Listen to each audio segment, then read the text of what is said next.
everybody. This is the 5th round of the Speed GT Championship from Road America in Elkhart Lake, Wisconsin. Great to be with you. Glad you're with us. I'm Greg Kramer, joined by Derek Daly and Ralph Shaheen. And Derek, this track and these GT cars, the speed that they have, this should be absolutely phenomenal. These are very well sorted, very exciting cars on a phenomenal racetrack.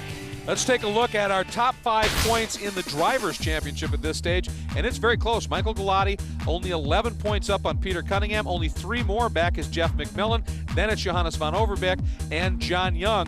Best of the rookies at this point rounds out the top 5, so he has been having a very strong run at this point in the Rookie Championship chase, which we're going to take a look at now. And John Young, wielding a very powerful Celine Mustang, gives him 24 points over Tim Weens, Mike Culver, Brad Flowers, and Greg Merrill. But in this category, in the rookie category, John Young has been very strong. John Young is in that Celine Mustang that just looks the part, looks powerful, so it's no surprise he's at the top of the list here. We checked in earlier with what the rookies have felt about their experience thus far this season. The goal for sure is to win Rookie of the Year, and we really want to be top 5 in points. Of course, we'd love to win the championship, but coming to these tracks for the first time, it's not really realistic. A lot of stiff competition that we're up against. The competition level is really stiff. Some of the guys at the front are obviously a lot more experienced than I have, but I'm trying to pester them a little bit. There's growing camaraderie between the group the more we race together. So it's a good group and good strong competition though. I'm going to try to work as hard as I can to get up to the front, work toward Rookie of the Year, and we'll see how it goes. We still got a long ways to go. I'm seeing some weakness in the other cars, some engine failures, some setup problems with the Celine. Still possible. And Derek, this track should be just an awesome challenge for these GT machines. Undoubtedly one of America's finest and favorite racetracks. Great names here. Look at the hurry downs. It's a daunting downhill left-right section. The carousel, you have to be very brave to be fast with the carousel.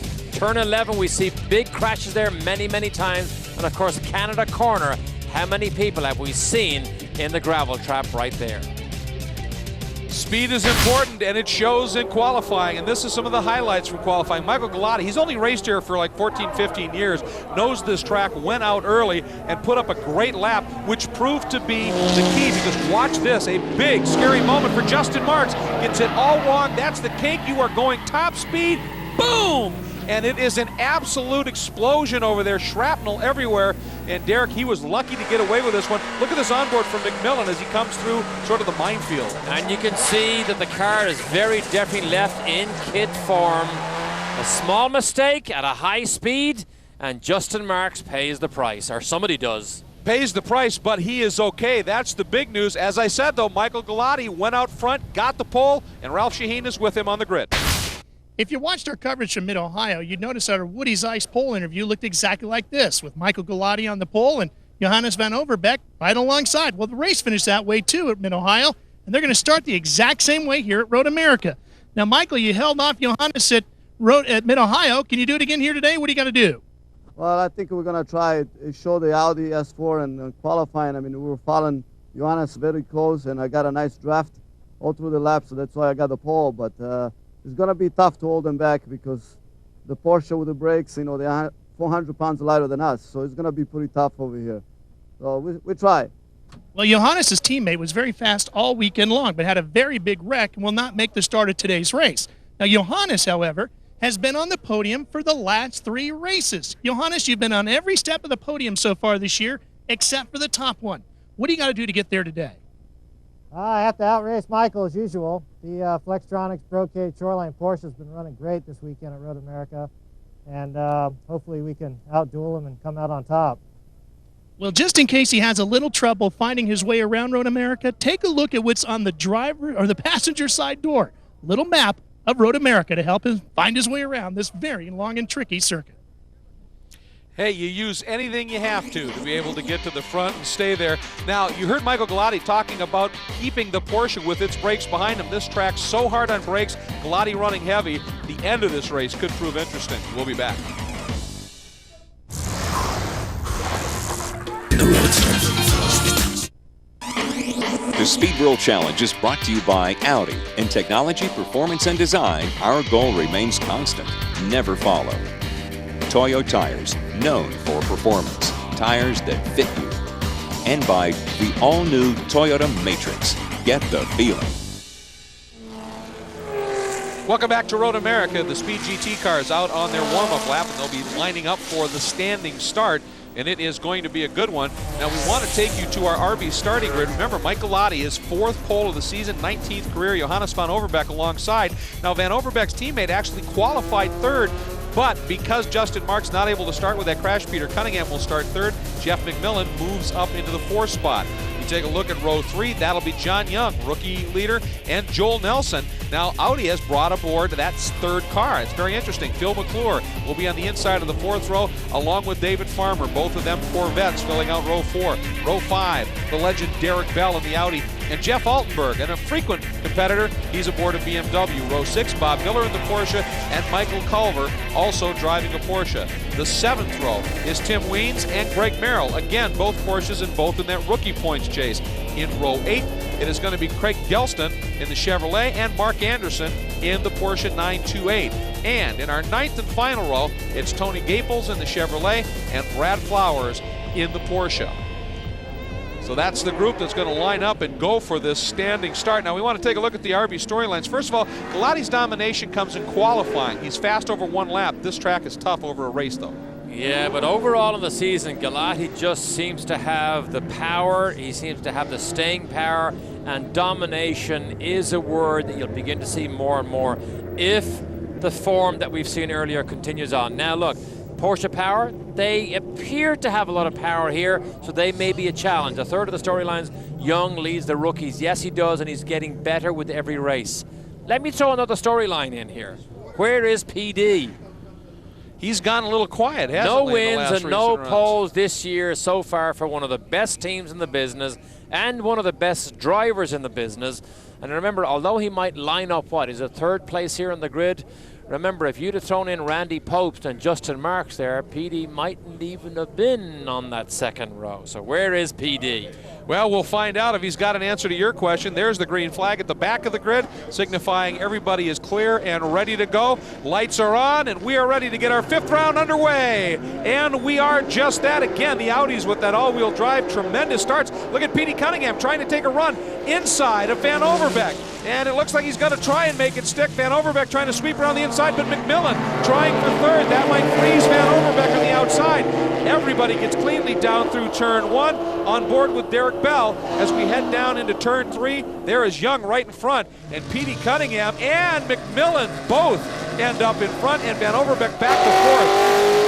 Yeah, Johannes van Overbeek got swallowed initially by PD Cunningham. We saw that. Then McMillan forced the issue, and he continued to force it down through turn 1. Then Van Overbeek, remember the sister car was destroyed earlier, thought better of it, but here he comes down the outside, the Porsche power, and then the brake zone. Whoa, that was good, down to the apex then. Boy, he almost ran wide, didn't get to the apex. And look at McMillan, takes advantage of it. He had to back off, and McMillan squirts right back by, down the inside, up into turn 6. McMillan back now into 3rd, Van Overbeek 4th, and another great start by Derek Bell has him in 5th. Look at Galati already. He's only, around 6 or 7 corners, and he has a commanding lead over PD Cunningham already. Well, with Petey going down Van Overbeek in the 1st turn, and then the rest of the battling as we go on board with the Corvette of David Farmer, who runs way wide, and that's why as Jeff Altenberg just sort of squeezed by, that is a great opportunity for Galati with the guys behind him battling a little bit to just put his head down and go. And here is the carousel. It is so difficult because you drift and you get the power on as soon as possible. Here's the king.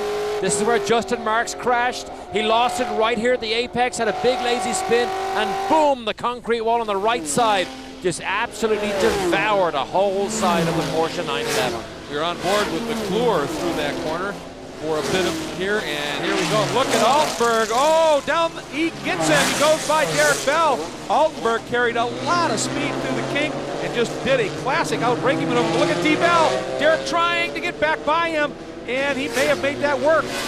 Oh, I don't know. They're going to be side by side under the bridge there. No, he didn't. He did not make it work. He made it difficult for Jeff Altenberg, braking for Canada Corner by positioning his car in the middle of the road, which he's entitled to do. But Jeff was not put off at all. He still kept coming down and finally gains the position. Look at D-Bell now. Boy, did he get a great run up the hill, and he is alongside and slightly ahead now of Altenberg. Remember, Altenberg done a lot of Trans Am driving the past couple of years. Now Altenberg gonna try and go down the inside and makes it through and takes that position back. Now, he had a second place finish at the season finale at Road Atlanta last year in the Touring division, and he is embroiled in a great battle with Bell. Looks like Bell's got the horsepower, but the BMW's got the brakes covered. Yeah, over the curbs again. You see them on the left-hand side. You have to use the curbs. You will not be fast here without using the curbs. And here comes Derek Bell again with the power of that turbocharged Audi. I don't believe he's close enough. Oh, they're side by side. That is a surprise. That is quite a bit more power down that straight to turn 5. Looked like he may have run a little wide, though, down in turn 5. Here's our lead group of 3. Make that that second, third, and fourth. I keep forgetting that Galati has opened up a big margin here. There's Galati. Then you see Cunningham, McMillan, and Van Overbeek in the Porsche, and Bell was able to hang on. He looked like he went a little wide, but apparently made it work. But Van Overbeek starting to heap some pressure on McMillan right now. So difficult to have power to when you have so many different types of racing cars. Mid-engine cars, 2-wheel drive, 4-wheel drive, front engine, rear engine, standard gearboxes like the Acura NSX, racing gearboxes. I mean, it's so difficult, a big job to keep parity in all these cars. Remember Peter Cunningham winning regularly last year, then they had weight penalties, but that Acura NSX is just not a front runner anymore. And we have become accustomed to seeing him certainly early last season. Oh, this is Van Overbeek, Derek, and he just got a great run out of the kink, kept closing on McMillan, and dove to the inside going into turn 12, Canada Corner, and he makes it stick. Now, McMillan gloms onto the back there, but looks like Van Overbeek had that pass well and truly made, and he has now moved up into third and quickly starts to reel in P.D. Cunningham. Very early on, it's VGT action here at Road America, a great battle for second. This Speed Channel presentation is brought to you by... Welcome back to Road America. Great look here. You're on board Phil McClure looking back at John Young in that Saleen Mustang. Young in 7th, McClure in the 6th spot. And Young, that car makes tremendous power, runs a little heavy, and it's got unbelievable aero on it. On a track like this, Derek, is it an aero track? Do you need a lot of downforce, or do you trim out just because of those 3 high-speed sections as we quickly take a look at the battle for 11th, Tim Weems and Michael Culver? Essentially, you trim out here, but the #1 objective and priority for these cars is to make very quick transition changes and turn deep into the apexes of these high-speed corners as quickly as possible. Aggressively attack the apexes, and you'll be fast here at Road America.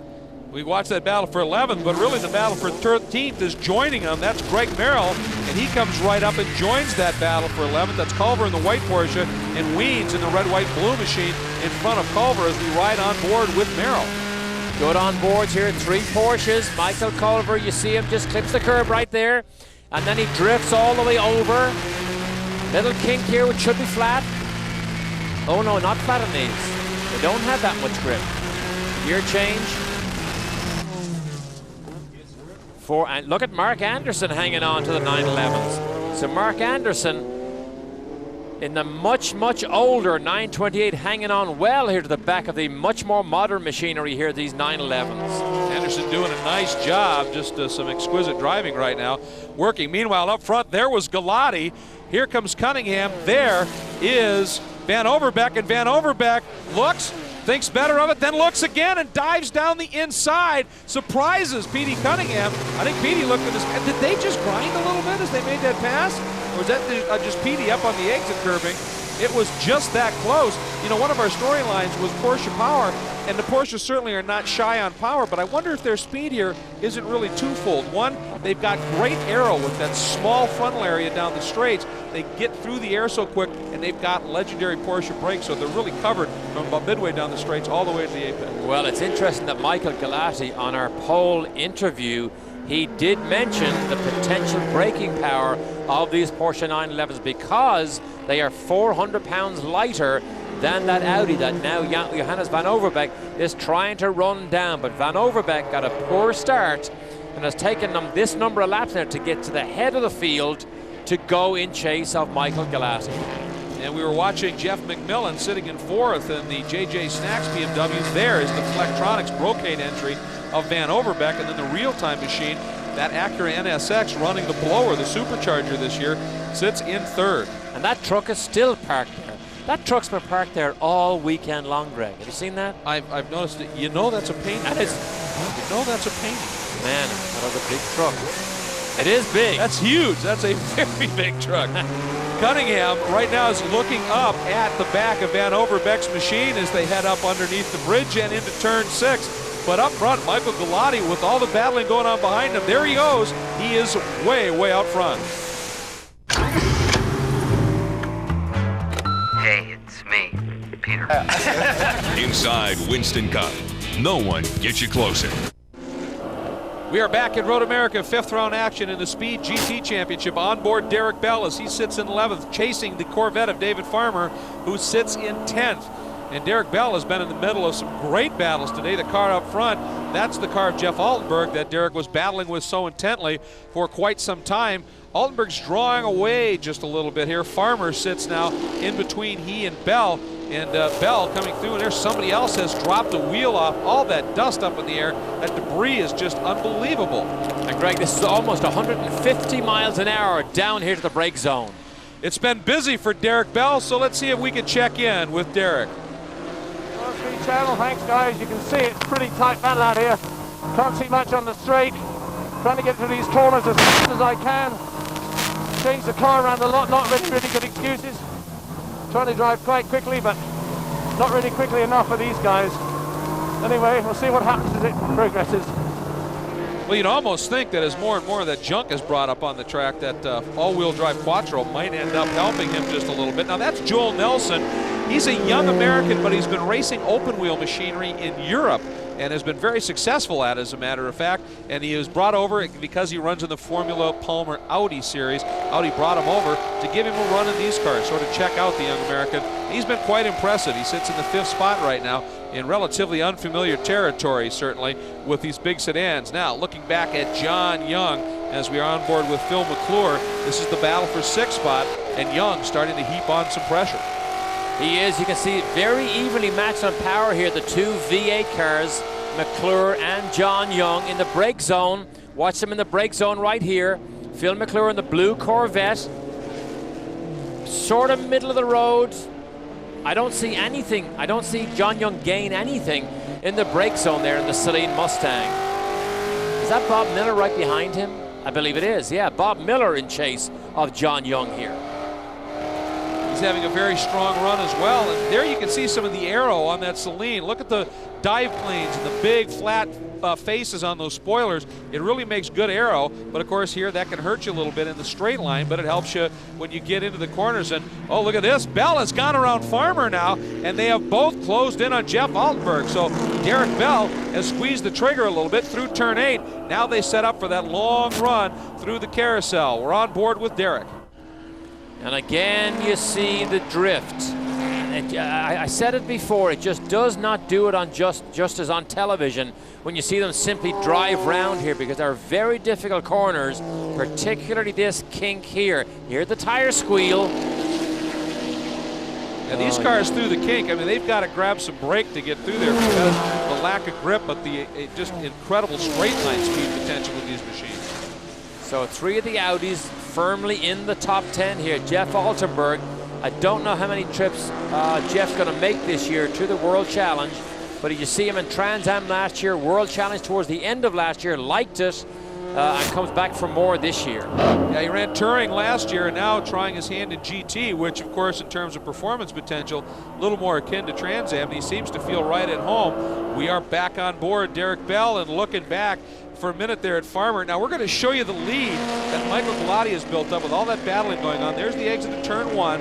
Now watch this. There's nobody in the frame at this point. Now we are cropped a little bit close here, but watch this. He is going to exit turn 3. And Joel Nelson just got past McClure, got by him. So it was a nice move there. And here comes John Young taking a run. And Young, all that power coming to bear. He's looking at the inside.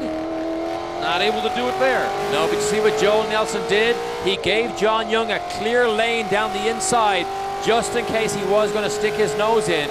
So a very good move by Joel Nelson, because potentially that's the type of move that takes both racing cars off the road, and Bob Miller makes his way around. So Joel Nelson is beginning to slow here.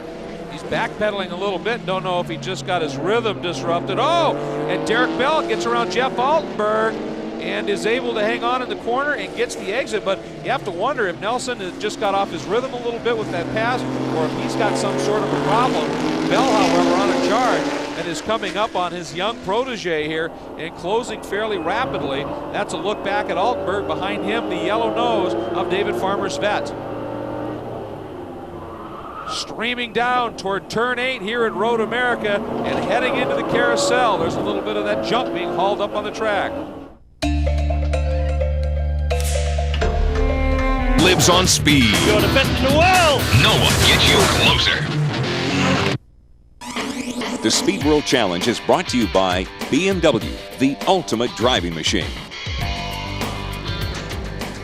Back at Road America, P.D. Cunningham and that beautiful real-time Acura NSX runs in the third spot, chased by that red BMW of Jeff McMillan. That is your battle for third. And Jeff seems quick enough to stay with P.D., but really can't do anything with it. Meanwhile, if you go back to the battle for fifth, that is McClure and Young. And by the way, Joel Nelson and Jeff Altenberg both down in the pits. We saw Nelson starting to slow, and so that was maybe not a surprise, but Altenberg finds himself in the pits as well. Okay, so obviously Joel Nelson was in mechanical trouble. We saw him begin to drop back, and he's forced to make that pit stop. Such a shame, because he was having a very good run. On board here with Derek Bell as he is chasing Bob Miller. Let's see if we can check in with Derek once again. Look at that Porsche pull away from my little Audi. Well, concise and right to the point as he makes note that right there, Bob Miller getting out of that turn very, very well. Derek closes up once that turbo comes on a little bit, and now here's the braking battle, and Derek way late on the brakes, and Miller has to run a little wide there, but still able to get through the corner quick enough to hang on to that position. But we talk about the legendary Porsche brakes, those Audi brakes in that much heavier car, not exactly doing a terrible job. Heavier car, four-wheel drive, so the Porsche might have a tiny advantage in some areas on this track, and then the Audi has a little advantage in other areas. But overall, if you consider how far ahead of the whole field Michael Galati is, you have to say the Audi is a considerably faster package on this track here today than everybody else. No question the lead that he has built up. Look at D. Bell close up here right underneath the rear wing of Miller as they go through the carousel, get to that apex curbing late in the corner, and now that run, and boy, he is right there, so close as they get down to the kink. Here's that high-speed turn in, sweep out right to the exit curbing, and make the run now down to turn 12. And as soon as you get through that kink, Greg, no sooner have you held your breath, and then the speed builds up and up and up and up till you're above 150 miles an hour. You come through that last left-hand kink, and then the excitement starts again when you got to stand on the brakes, make your way through 13 Canada Corner, and look at this here. This is why this track is a favorite of almost every driver that comes here. Elkhart Lake, one of the very, very best tracks ever. It offers up a little bit of everything, some high speed, very high speed stuff, some slower corners, some bob and weaves, and Derek Bell getting through it well. Let's check in again. I'll do what I can here, because I can't outbrake him either. They're 400 pounds lighter, they are. I just can't do anything about him, trying really hard, and he's not being unfair to me. I just can't get close enough. We've seen him get close, but as he said, not close enough. Once again, he's within a car length there as they get to turn 1. That's not going to do it. And I have to say, Bob Miller is doing a very, very solid job in that Rogaine at Speed Motorsports Porsche. He is doing a great job, and again, you can hear that Derek Bell is out of breath when he tries to talk to us.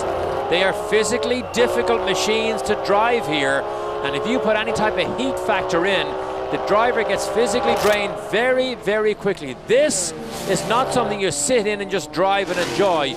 you have to physically manhandle and muscle your way past some of these cars like he does right now in the brake zone at turn 5. Oh, he's a little hot. Back end started to step out. He's way over the exit curve. Miller drops the hammer. They are side by side up into turn 6. Will the inside work? And it looks like it did. Miller's going to be able to get that position back. But oh, look at Derek now counters, goes to the outside coming up to turn 7. Very dicey to go around the outside here, and eventually has to give way to Miller. But Derek comes from a long way back under braking into turn 8 or into turn 5. Looks at it again here in turn 8 and not quite able to get it done. Now they accelerate out of turn 8 and make their way into this long carousel section of track. And Bell looks to the inside. Miller leaving it open just a little bit. Now Miller starts to close the door, and Bell tucked right in. And they are coming out now to the kink, and Bell swings to the inside. Is he going to try something in the kink? He's there. He does it. Turning into the kink. Bell makes the pass. Unbelievable by Derek Bell. Thank God. Got by him, but I got the Corvette back up my bum. I've been burning out my brakes and he's just been cruising. So I have to start going again. Unbelievable pass by Derek into the kink. That was great stuff by Derek Bell. Right from the time he came down inside him at turn 5 to run side by side, to lose the position, to fight back, to almost get into the carousel, and finally take it back in the kink. Not many drivers make a pass on the inside going through that kink. Not many drivers would dare come offline by themselves, never mind try and pass another car. And it disrupted Merrill enough that David Farmer was able to get by as well. When you're forced to the outside through the kink, I think you give it up. And you hear what Derek Bell said? Now he sees Farmer in the Corvette, who's just been cruising along. Now he's got to start again and battle away from David Farmer. Yeah, he said that Farmer's been protecting his brakes while Derek's been using them up. Meanwhile, up front, Michael Galati is using all the road and is simply checking out on the field. A huge margin he has built up. Once he got clear of that battle behind him, he's just flat gone. Welcome back to Road America, where Michael Galati reigns supreme in the Speed GT action.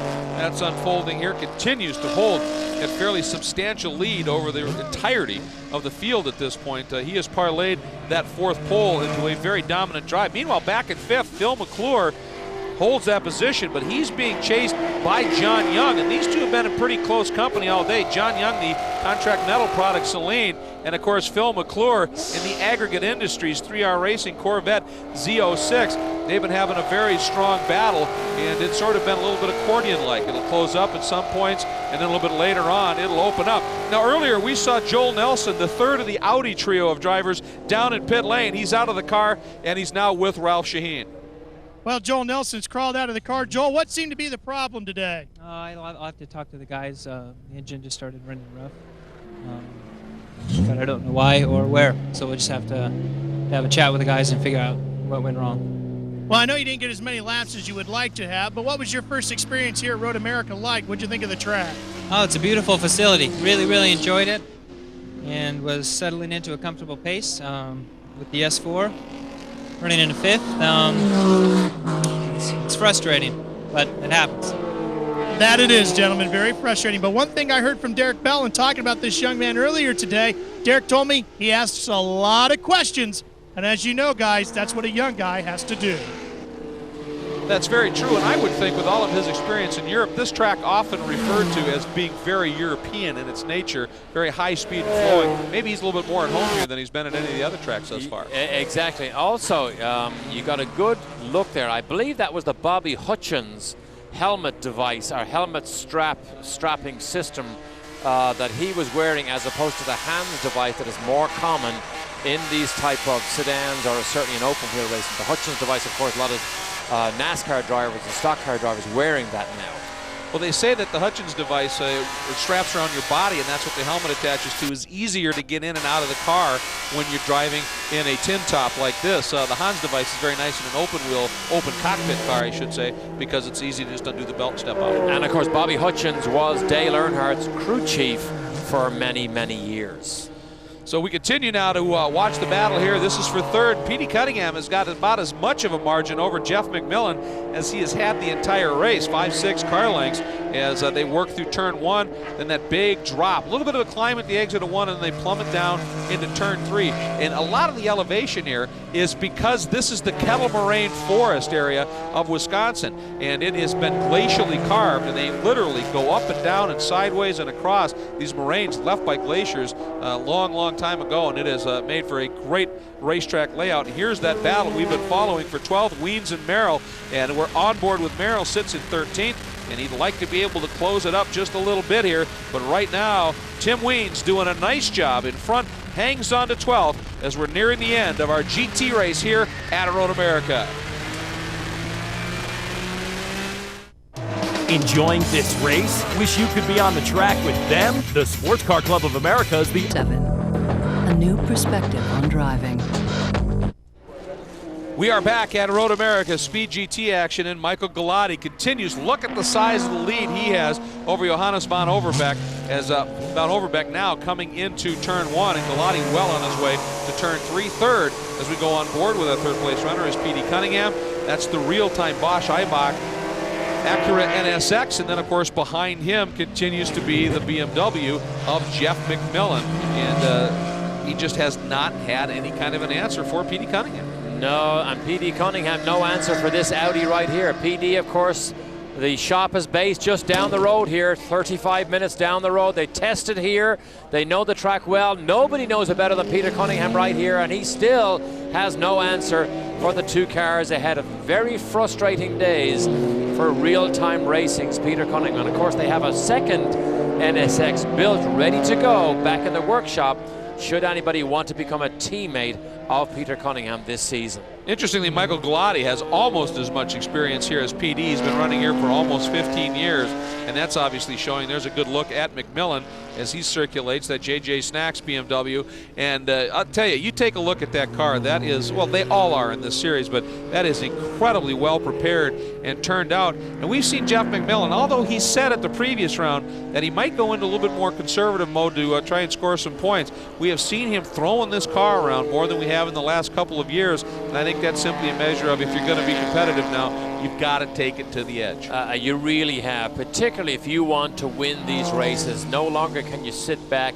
and allow the race to come to you, except in most unusual circumstances. Because you try and beat someone like Michael Galati, and if he has an off day, you have Van Overbeek, you have Cunningham there. These are all very, very, very quick guys.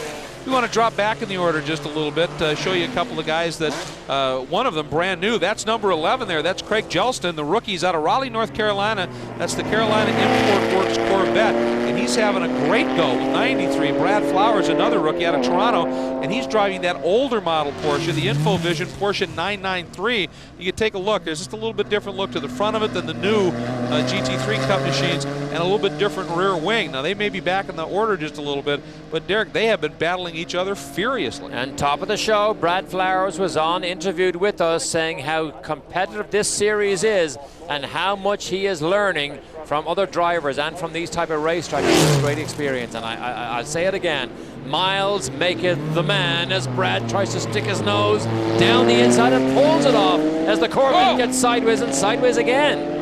Boy, I'll tell you, he had carried a lot of speed into the turn. The Vet was a little wide, but then a lot of power oversteer. And that was a big stab of power, Greg. You're absolutely right. A stab of power, it gets sideways. A second stab, and it jumps sideways again. Now, another gentleman we want to take a look at is right here, Mark Anderson. He's driving the 928 Porsche, and he's been running a fairly lonely 13th. South San Francisco Auto Parts, the 928 International. I believe that's Mark's own company, but he is one of the trailblazers with one of the older cars, and I promise you, I know from firsthand that he has lots of support. I know that from how full my email has been many times this year. I'll tell you what, that car never really designed to be sort of transfigured into a race car, but that V8 in that machine is absolutely glorious. Let's see if we can listen in a little bit to it. Very distinctive note on that Porsche V8 engine. Of course, Mark Anderson very much runs this on a wing and a prayer. He and his dad helped build this car, but I mean, They just don't have the finances or the budget or the resources to run at the front of these fields, but he certainly enjoys it. I'll tell you what, once he gets it straightened out, that car disappears down these straights. We'll be right back. Welcome back to Road America, where it has been all Michael Galati in this 5th round of the Speed GT Championship. He has taken the pole in this Audi, and he has dominated, led from start to what we suspect will be the white flag coming out this time by. It has been a simply brilliant and certainly a dominating performance. And almost made it look easy. You see, he doesn't even use all the road on the turn in here. He doesn't even use the curbs, mind you. I suppose in these closing laps, he's probably taking it just a little bit easy, having had such a dominant lead built up over Johannes van Overbeek. Well, I think he pushed awfully hard. There is the white flag, by the way. I think he pushed very hard early on when everybody was battling behind him to try and build up the margin, and he may have used it up just a little bit, but that's the benefit of being able to do that. You can back off a little bit when you have that big lead and conserve the car to the finish. And as you can see, we don't even see Van Overbeek yet as he comes down into turn 3. Watching the top, you just barely see Johannes van Overbeek. That is a big, big margin. Big margin. Of course, Michael Galati still has his heart set on running the Audi R8, the prototype car. Got a couple of quick laps in it. There's that big truck again. Got a couple of big laps in the car at the end of last year. I wonder, can he convince them to give him a more serious run in that Audi R8, because he is so dominant in this World Challenge this year. There's Van Overbeek, then Cunningham, then McMillan under the Sargento cheese truck that's been parked on that bridge for, I think that's illegal. Yeah, it's stuck there. It is broken down all weekend. They cannot move that thing. Van Overbeek, a very strong race. Remember, he qualified second, dropped to 4th early on in this one, and then calmly fought his way back up to second. But by the time he got there, Galati was gone, and there's just nothing he's been able to do about Michael Galati. Here comes Galati now, and that's the exit of turn 8 now into that long carousel. Is the all-wheel drive, is that really helpful in the carousel with this long turn, or do you just end up getting all 4 wheels trying to push? In my opinion, this all-wheel drive has an advantage everywhere. Everywhere he goes. I mean, we've seen him have trouble, but we've seen him make a few mistakes and fly off the road. But this car is good basically everywhere.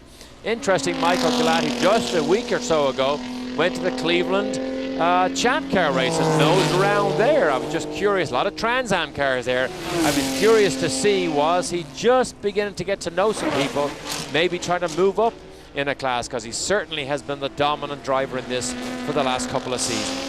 Oh, it was an easy trip for him. He comes from North Olmsted, Ohio, which is one of the suburbs of the Cleveland area, so he's right in that area. And I'll tell you, he loves his racing. It doesn't matter if he's driving, which he loves best, certainly, or watching another form of motorsport like the Champ Cars. Meanwhile, here he comes, turn 14.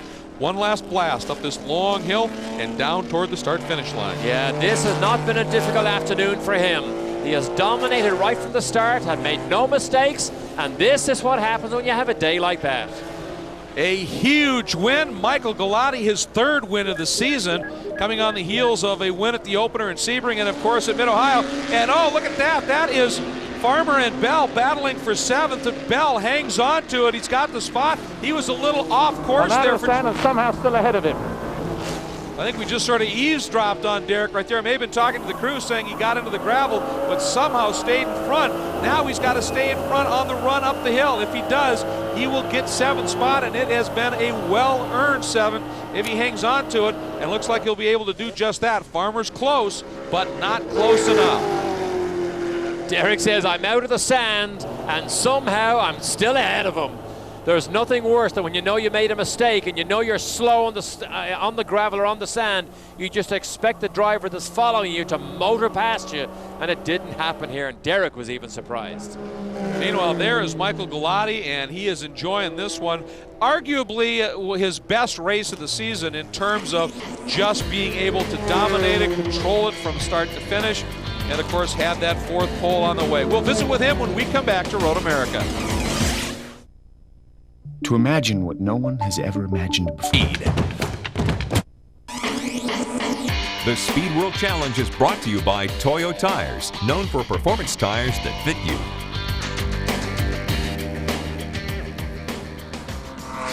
Well, Michael Galati, once again, you find your way to Victory Circle. Now, you said you were really going to have to hustle to beat Johannes back here, but that didn't seem to be the problem at all for you today. Did you have any trouble? No, once I got a start, I looked back after 2 corners. I was gone. I guess those guys will argue among each other, and I saw PD in front of them. I'm like, man, I got to put my head down and drive now. At the S4, I tell you, it was fantastic. That championality, those guys are the best in the business. I put my head down, and early on I was keeping pushing, trying to build a gap because I figured Johannes would go by PD. It was going to come after me. So. Well, you talked about a weight disadvantage at the beginning of the show. What if they put a little more on you? Is that going to help the rest of the field, do you think? Come on, man. Give me a break. You know, I mean, I think this started really, it was again, on the start, I got the jump and I was gone. I mean, you know, and he was not close enough to me during the race because otherwise I think it would have been a different story. I don't think it matters what they do to these guys. This driver, this car, pretty strong combination. Well, Ralph, I think you're absolutely right, and I think it's the pairing. It's a strong car, but don't forget about Michael Galati. That is one incredibly gifted driver. Here are the full field results. Galati, Van Overbeek, Cunningham, McMillan, McClure, your top 5. Then John Young, Derek Bell, that great battle with David Farmer late in the going, Bob Miller, and Michael Culver, the top 10. But a couple of guys who normally we see a little bit further up the front, they had some problems there. As you look down through the grid here, look at Jeff Altenberg. I really wanted to see him have the full run here, as well as Joel Nelson. And if we could have added Justin Marks to the mix, we would have had a good afternoon. Let's go back down to Ralph Shaheen. Johannes, when I interviewed you at the beginning of the race, we talked about how you've been on every step of the podium but the top one. And again today, you come up just short. What do you got to do to get to that top podium?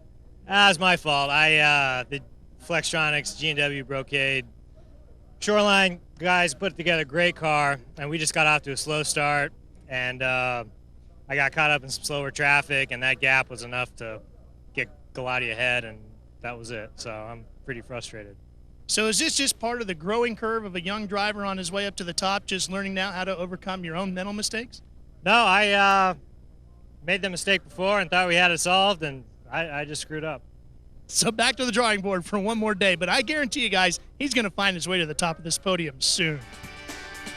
Well, he will indeed. Remember that the difference in qualifying was 0.2 of a second, so had he not got bottled up at the start, who knows? Here are the driver points at the halfway point. Michael Galati expands that margin over his nemesis, if you will, P.D. Cunningham to 19. McMillan, Johannes Van Overbeek, and John Young round out the top 5. And then when we take a look at the 6 through 10, there's some pretty close racing back in there as well. You can see only 2 points separate Bell and Farmer, and that's as a result really of the finish we just saw. Justin Marks in 8th, Phil McClure in 9th, and Tim Weens in 10th. Speaking of Peter Cunningham, he was 3rd, and he is now with Ralph Shaheen. Ralph?